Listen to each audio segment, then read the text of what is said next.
من يهد الله فلا مضل له ومن يضلل فلا هادي له أشهد أن لا إله إلا الله وحده لا شريك له وأشهد أن سيدنا محمدا عبده ورسوله اللهم صل على سيدنا وحبيبنا وشفيعنا ومولانا يا محمد وعلى آله وصحبه وسلم تسليما كثيرا أما بعد فيا عباد الله أوصيكم ونفسي بتقوى الله جماعة مجلس تعليم Masjid Ilham yang dimuliakan oleh Allah Subhanahu wa Ta'ala, para bapak, para ibu, saudara dan saudari, Jami'il Ta'mirul Masjid wa khususon ila Bapak Amir Masjid, yaitu Bapak Haji D.S. Ismail. Alhamdulillah wa syukurillah wa bi'ni'matillah, segala puji bagi Allah atas segala limpahan rahmat, nikmat dan hidayah kepada kita sekalian, di mana Allah telah memberikan nikmat yang besar yang berupa nikmat iman dan Islam. Semoga nikmat ini dilanggengkan oleh Allah Subhanahu wa Ta'ala sampai kita kembali ke hadirat Allah Subhanahu wa Ta'ala. Amin ya rabbal alamin. Sebelum kita lanjutkan kajian pada malam ini, yaitu pengajian tafsir, terlebih dahulu marilah kita membaca suratul Fatihah biridhillah wa bi syafaati Rasulillah Muhammadin sallallahu alaihi wasallam. Syai'u billahi lahul Fatihah. A'udzu billahi minasy syaithanir rajim. Bismillahirrahmanirrahim. Alhamdulillahi rabbil alamin arrahmanir rahim maliki yaumiddin. Iyyaka na'budu wa iyyaka nasta'in. Ihdinas siratal mustaqim. Siratal ladzina an'amta 'alaihim ghairil maghdubi 'alaihim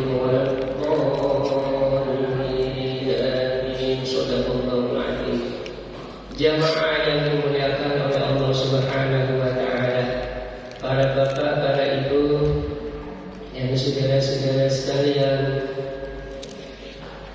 alhamdulillah sekali lagi kita ucapkan bahwasanya kehadiran kita di dalam masjid ini adalah sebagai kafilah syuhada, di mana kita berjalan fi sabilillah, di jalan Allah Subhanahu wa Ta'ala, guna untuk menyiarkan agama Allah. Dan yang kita kaji ini adalah kitab Allah Subhanahu wa Ta'ala, yang akan menjadi pembela kita nanti ketika kita dikumpulkan oleh Allah Subhanahu wa Ta'ala. Jamaah yang mulia, pada malam ini kita lanjutkan kajian, yaitu pada surat Al-Baqarah yang pada ayatnya ke-111. Bismillahirrahmanirrahim. Wa qalu lan yadkhulal jannata illa man kana hudan aw nasara أو نصارى تلك أمانيهم قل هاتوا برهانكم إن كنتم صادقين. Ayat ini diturunkan oleh Allah Subhanahu wa Ta'ala berawal daripada perdebatan antara orang-orang Yahudi, orang-orang Nasrani dengan Rasulullah Sallallahu Alaihi Wasallam. Mereka mengatakan, wa qalu lan yadkhulal jannah. Tidak ada yang masuk surga, kata mereka, illa man kana hudan aw nasara, kecuali orang Yahudi dan orang Nasrani. Maka dijawab oleh Rasulullah, kalau memang itu benar bahwa kau atau mereka yang hanya masuk surga, buktikan kebenaran itu. Maka ditantang oleh Rasulullah. Kemudian di antara mereka juga berdebat sendiri. Yang Nasrani mengatakan bahwa orang Yahudi tidak pantas masuk surga. Yang orang Yahudi juga mengatakan orang Nasrani tidak pantas masuk surga. Jadi berawal dari perdebatan itu, maka Allah Subhanahu wa ta'ala menurunkan ayat ini, di mana ayat yang selanjutnya, tilka, demikian itu, yakni ucapan-ucapan mereka itu, amaniyuhum, yaitu ucapan-ucapan yang hanya berupa angan-angan kosong, ucapan yang tidak berdasarkan ilmu pengetahuan. Jadi asal ngomong saja, asal ngomong karena egonya, merasa dirinya sebagai orang yang paling, kelompoknya paling besar, kelompok yang satu juga merasa kelompoknya paling besar, sehingga mengaku sendiri dialah yang berhak, mereka lah yang berhak masuk surga. Maka dijawab oleh Allah, kul, katakanlah kepada mereka, hatu burhanakum, tunjukkanlah bukti. Apa buktinya? Kalau kau itu yang paling berhak masuk surga. Padahal gak ada orangnya yang berhak masuk surga. Siapapun, tidak ada orangnya yang berhak masuk surga. Yang berhak itu adalah Allah Subhanahu wa ta'ala memasukkan ke dalam surga. Yang berhak adalah Allah yang memberi kebahagiaan dengan surga tersebut. Lawang kita ini yang sudah lama beriman, yang sudah menjalankan amal ibadah, baik ibadah wajib maupun ibadah sunnah, belum pernah kita katakan, oh saya ini yang berhak masuk surga. Dengan keyakinan atau dengan kepercayaan, rasa percaya diri, karena saya sudah sholat 5 waktu, saya sudah puasa, tidak pernah tinggal, dan saya sudah haji. Pernah enggak kita mengatakan bahwa saya yang paling berhak, baik itu secara individu maupun secara kelompok? Karena apa? Kita tahu diri, yang punya surga itu adalah Allah, yang punya hak menilai ibadah kita adalah Allah. Belum pernah kita mengatakan ibadah kita yang paling benar, oh Pak Imam yang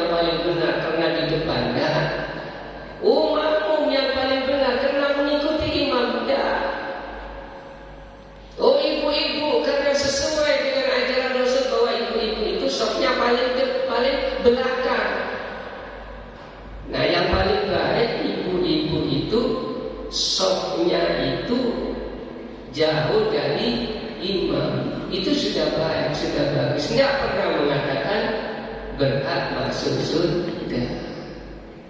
Itu adalah suatu akhlak, suatu etika kepada Allah Subhanahu wa Ta'ala, bahwasanya Allah yang maha memberi, Allah yang maha berhak, Allah yang maha memberi kebahagiaan. Bagaimana nanti kita di hadapan Allah, maka sekarang inilah kita tekun beribadah adalah merupakan mohon doa kepada Allah supaya selamat nanti di akhir hayat kita, selamat nanti kita di hari kiamat, selamat kita nanti di akhirat itu.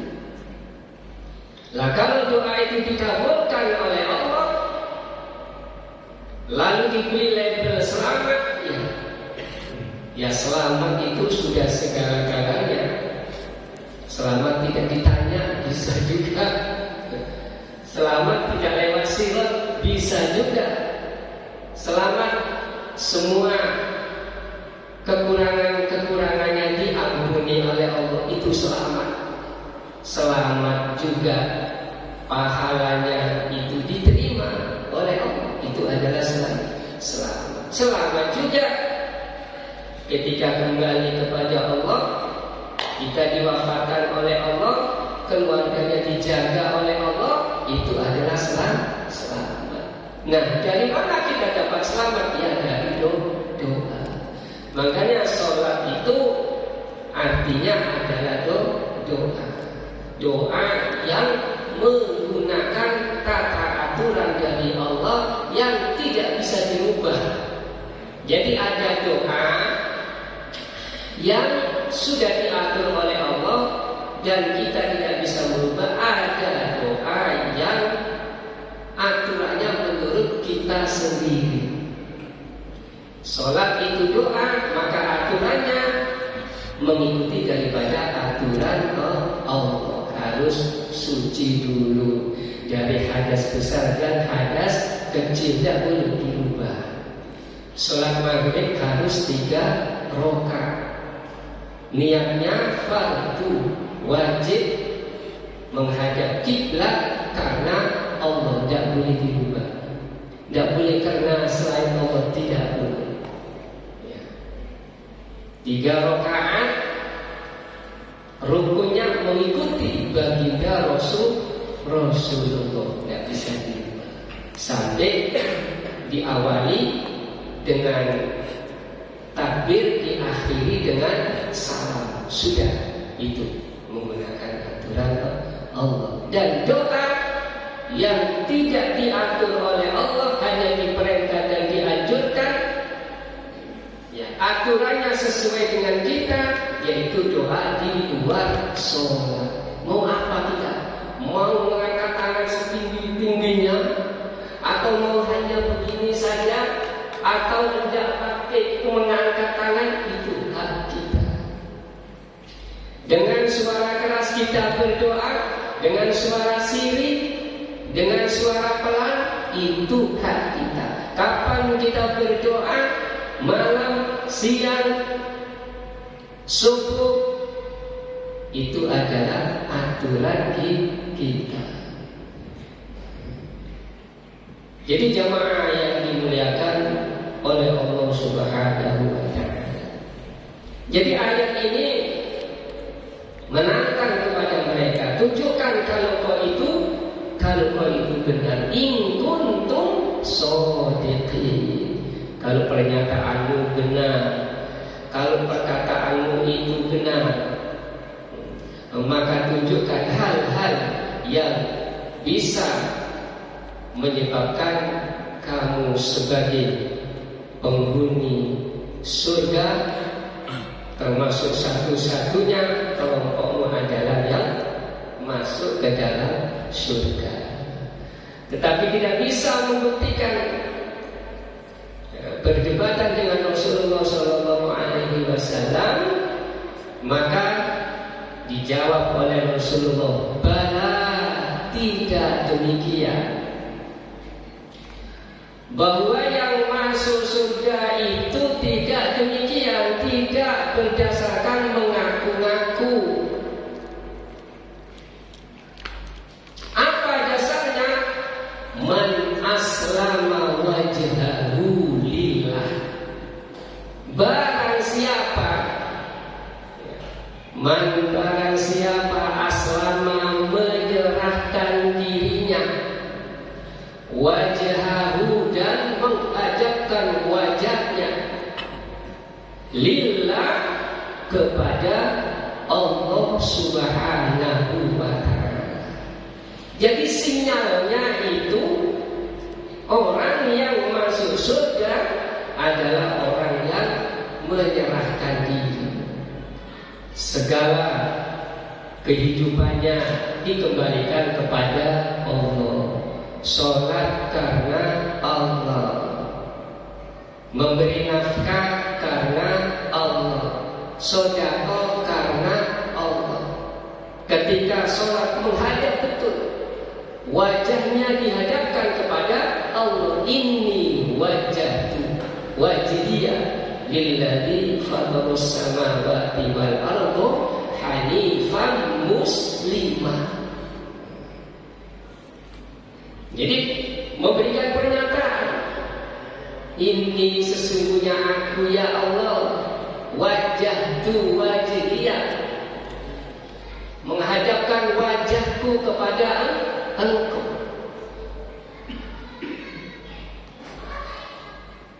Jadi itu pertanyaan, apa itu pernyataan orang-orang yang beriman, orang-orang yang ikhlas, orang-orang yang soleh dan orang-orang yang solihah. Ini pernyataan Rasulullah kepada mereka.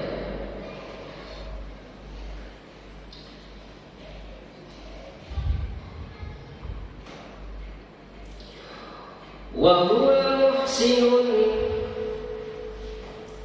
sedangkan ia berbuat kebajikan, yaitu tadi menghadapkan dirinya, menyerahkan dirinya dengan berbuat kebajikan. Artinya bukan hanya pernyataan saja,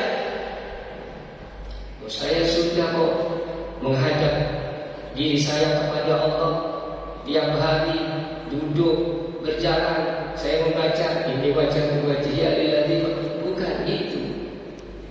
Bukan pernyataan, tetapi wa huwa muhsinun, berbuat kebaikan. Amal ibadah yang berhubungan dengan Allah dan berhubungan terhadap sesama hamba Allah. Nah, orang yang demikian ini falahu, maka dia, yaitu falahu, orang-orang yang berbuat baik, ajruhu inda rabbih, dia akan dibalas oleh Allah, diberi pahala oleh Allah di sisi Allah Subhanahu wa ta'ala. Bukan dibalas di sini. Kalau di sini itu hanya persekot saja, dicatat, direkam, kemudian bukti nyatanya. Nah ini ajrun, bukti nyata, yaitu nanti sudah ketemu Allah, dekat langsung Allah menengokkan wajahnya yang sekarang masih masih ditutupi, masih ada hijab antara manusia dengan Allah. Hamba-hamba Allah masih ada hijab. Maka nanti orang yang beriman dan beramal saleh ini, Allah menampakkan wujudnya, dan itulah kebahagiaan yang paling tinggi di antara kebahagiaan yang sudah diberikan oleh Allah. Jadi belum Allah menampakkan diri, belum menampakkan wujudnya, kita itu sudah diberi kenikmatan, sudah diberi kebahagiaan. Nah nanti Allah itu muncul yang terakhir. Kebahagiaan apa saja di dalam surga, makanan, minuman, dan segala-galanya. Maka setelah Allah menampakkan wujudnya, semua itu hilang. Kenikmatan yang langgeng, yang kekal, yang kita ingini di dunia, yang kadang terwujud, kadang tercapai, kadang tidak, maka di sana semua terwujud dan tercapai. Selama-lamanya kebahagiaan itu, tapi sekejap, tidak terasa. Bukan sirna, bukan lenyap, tapi tetap masih ada, tapi tidak dirasa. Karena muncul Sang Maha Penguasa yang menguasai alam dunia, Maliki Yaumiddin, yang menguasai hari pembalasan. Subhanallah. Bak kita seorang jejaka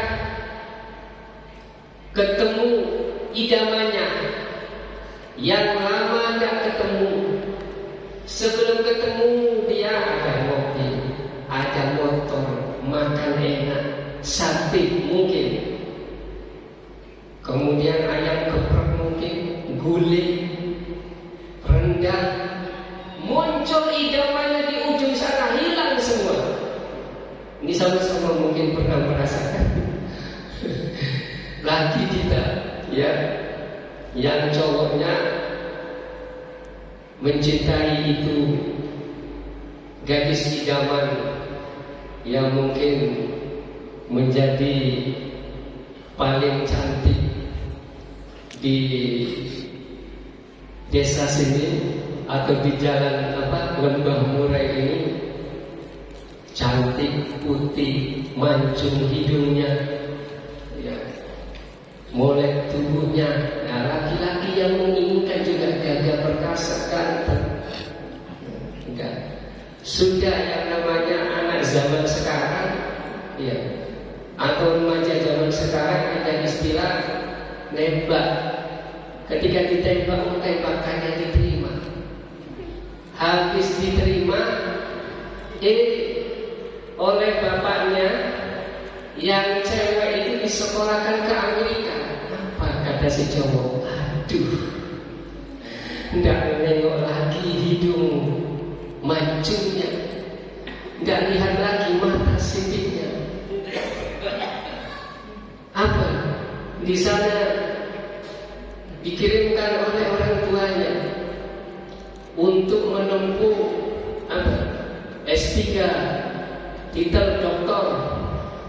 Nah, bayangkan, ini bisa dibayangkan. Nah, yang cowoknya ini cukup menempuh di sini, tidak bisa ke sana. Tetapi waktu demi waktu berlalu, tahu-tahu ada berita mau balik ke Lembah Murai. Tidak disangka lagi makan di warung Padang, dibawa bapaknya, namanya dari Amerika, luar biasa dandanannya. Bayangkan, nggak ada apa-apanya, semua daging ayam, nggak ada apa-apanya. Mungkin itu mobil motor, nggak tahu lah. Yang penting ini, yang kutunggu ini, Masya Allah. Itu contoh bapak ibu, ya, sama sudah. Yang cewek juga begitu juga, sama. Dah minggir semua sudah. Mungkin yang tadinya diantar oleh orang tuanya, ketemu kekasihnya, Masya Allah, kan tinggal bapaknya ketemu. Namun yang cewek ini soleha, yang cowok juga soleh, sudah lama hidup, rupanya mau mepet, stop.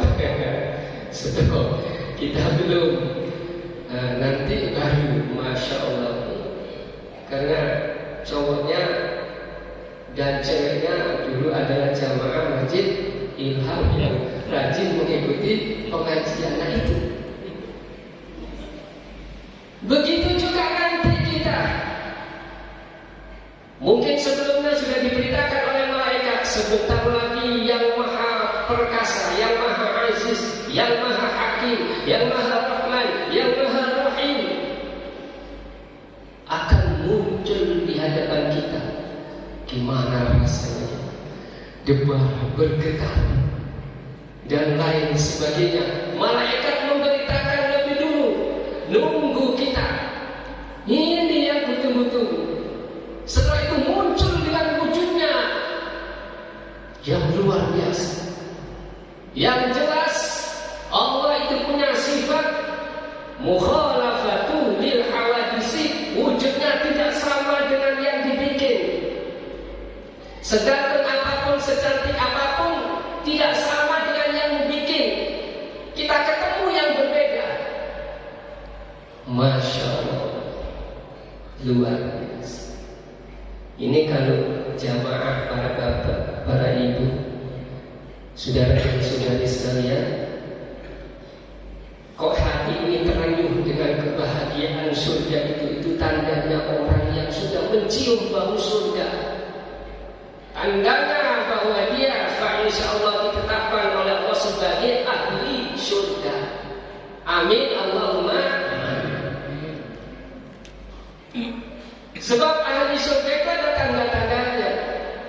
Termasuk yang mencium lebih dulu kebahagiaan surga itu sebelum terjadi surga berhasil. Sehingga itu membawa menginspirasi kita dekat kepada Allah Subhanahu wa ta'ala. Ini Allah muhsin.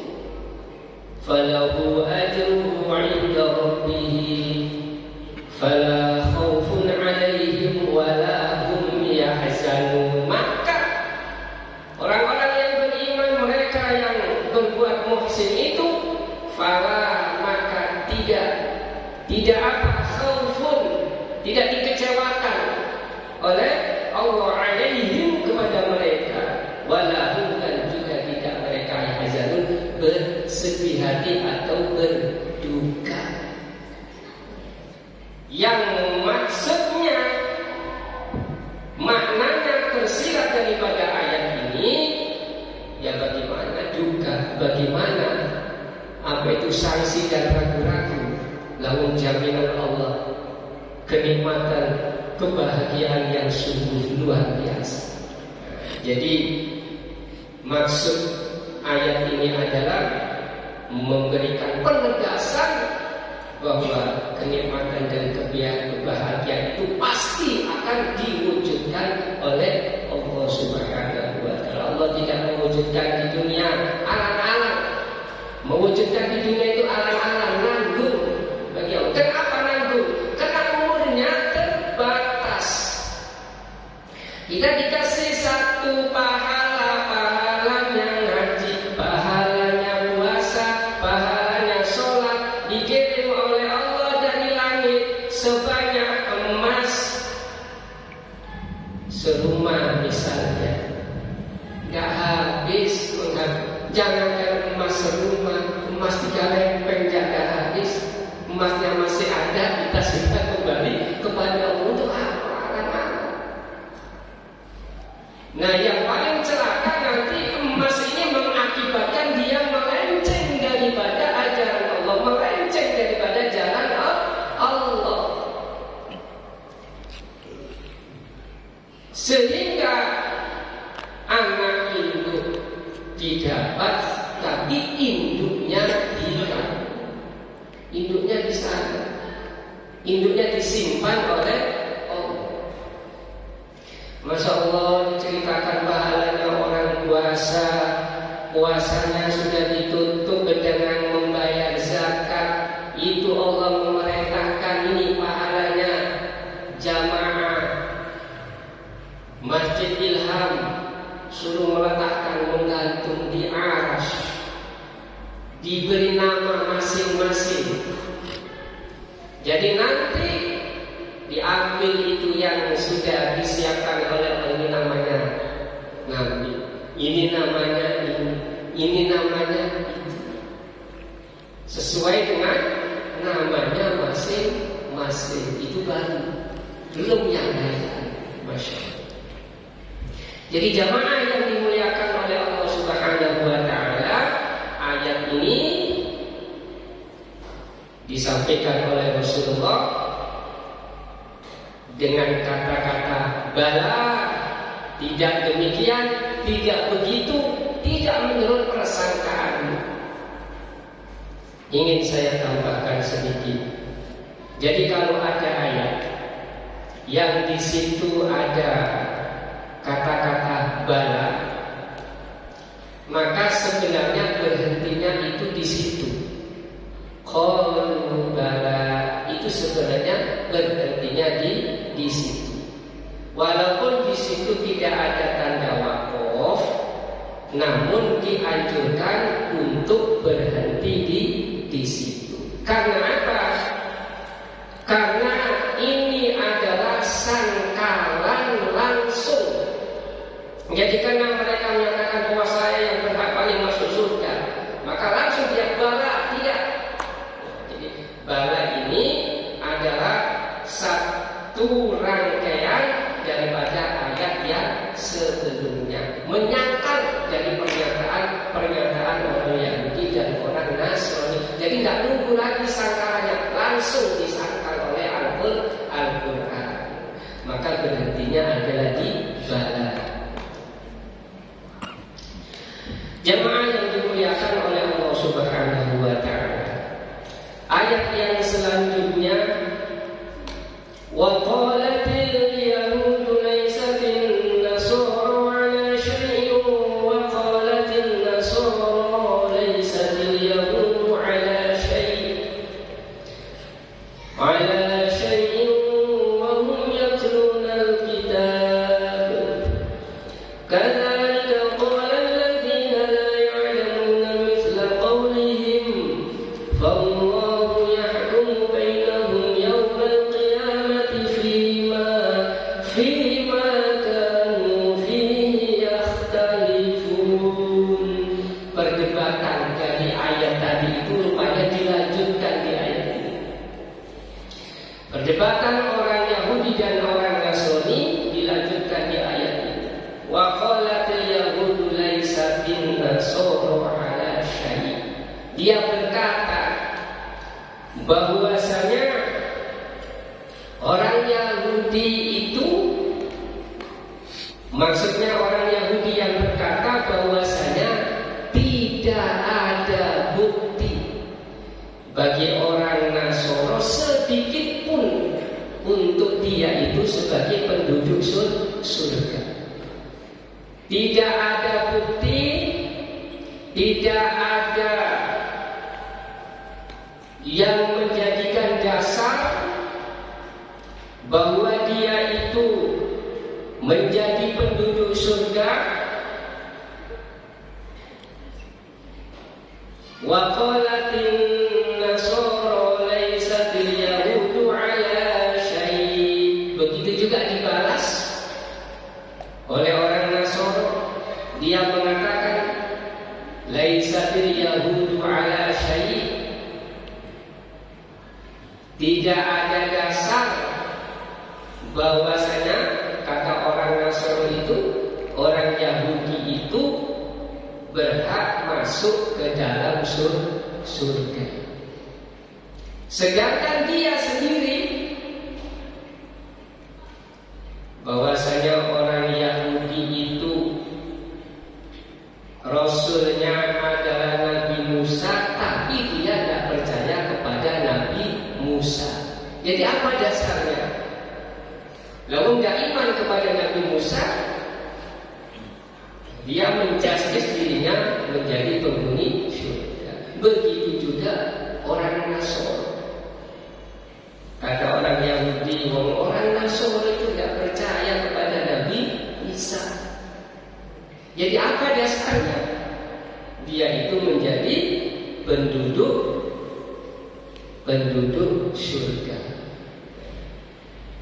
Nah, setelah Nabi memberi pernyataan, maka dua kelompok ini berdebat sendiri di antara mereka, saling memojokkan, saling memberi ketidakpercayaan kepada mereka.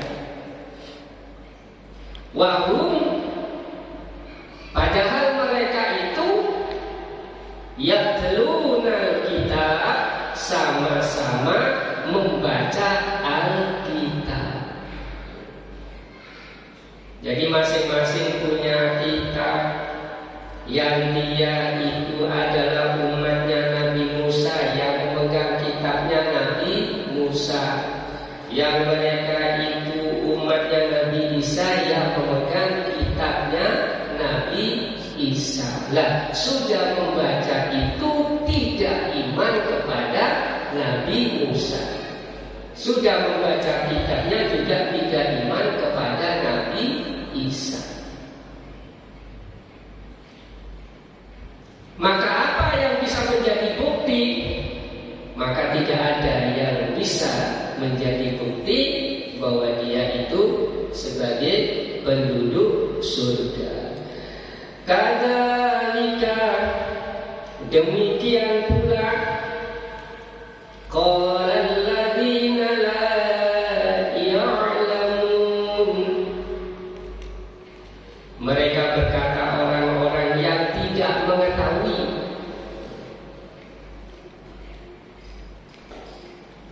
Jadi dia mengatakan, tetapi apa yang dia katakan itu dia tidak paham, dia tidak tahu.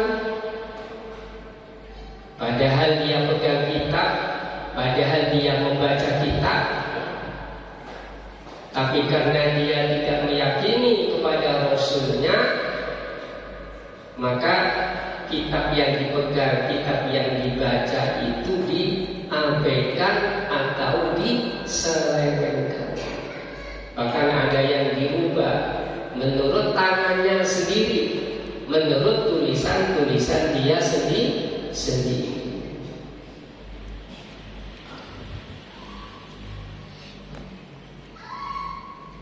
Mithla qaulihim, jadi perumpamaan mereka itu, yaitu ucapan-ucapan mereka itu,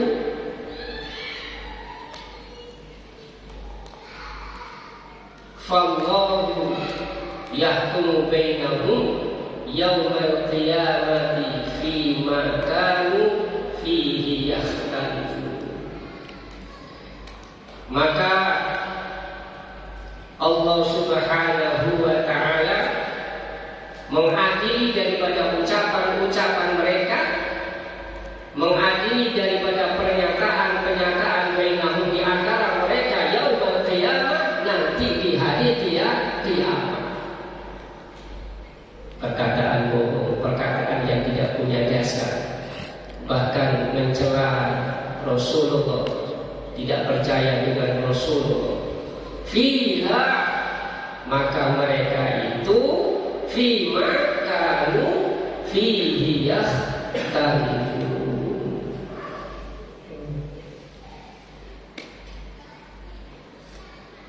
Allah Subhanahu wa ta'ala mengazab kepada mereka di hari kiamat, itu sebab ucap-ucapannya yang bohong, ucap-ucapannya yang menurut angan-angan dia sendiri, yaitu tentang kitab, tentang agama.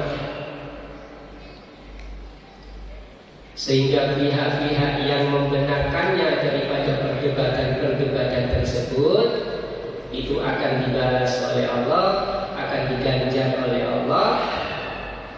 Yang dia meyakini bahwa orang yang berimanlah, iman kepada Allah dan Rasulullah lah yang akan menjadi penghuni surga, sedangkan mereka yang berbohong itu akan dimasukkan neraka oleh Allah Subhanahu wa ta'ala. Boleh saja ngomong apa saja di hadapan Rasulullah, boleh, terserah. Tetapi nanti di hari kiamat itu akan ketemu Allah Subhanahu wa ta'ala dan dibalas semua kalimat-kalimatnya, dibalas semua ucapan-ucapannya. Nah, mudah-mudahan kita termasuk orang-orang yang diberi jalan oleh Allah, selalu dipetunjuk oleh Allah, selalu berkata dengan benar, Berkata benar itu adalah mengukuhkan, membenarkan, meyakini Allah Subhanahu wa taala, mengukuhkan, membenarkan baginda Rasulullah SAW. Itu yang dimaksud adalah perkataan yang benar. Kita selama beriman kepada Allah dan selama kita ini menjadi orang muslim, beramal soleh, itu adalah termasuk orang yang benar. Karena segala tingkah laku itu adalah membenarkan apa yang diingini oleh Allah Subhanahu wa taala. Yang disebut adalah orang-orang yang taufik. Orang yang taufik itu adalah segala langkah perbuatannya itu sesuai dengan apa yang diingini, yang dimaui oleh Allah Subhanahu wa taala. Lalu ada pertanyaan, loh Pak Ustaz, ada orang-orang yang kadang janji tidak ditepati, lalu ada kadang-kadang suka bohong. Nah, itu adalah hubungan dengan manusia, tapi statusnya dia masih menjadi orang yang benar karena dia masih mengimani Allah Subhanahu wa taala. Maka yang demikian itu disiapkan oleh Allah. Allah akan mengampuni segala dosa-dosa. Dan Allah akan mengampuni juga, yaitu orang-orang yang saling melebur daripada dosa-dosanya. Kita punya dosa dengan bapak, bapak punya dosa dengan saya, atau ibu punya dosa dengan ibu-ibu yang lain. Lalu itu dilebur dosa itu, maka Allah juga melebur. Nah, maka jamaah yang dimuliakan oleh Allah, ada sekatnya kita menjadi orang yang benar, tetap benar, orang yang membenarkan Allah dan Rasulnya. Dan orang yang kadang-kadang melakukan kesalahan itu disiapkan oleh Allah ampunan Allah Subhanahu wa taala. Demikian jamaah yang dimuliakan oleh Allah. Kurang lebih kami mohon maaf yang sebesar-besarnya. Ihdinas siratal mustaqim. Assalamualaikum warahmatullahi wabarakatuh.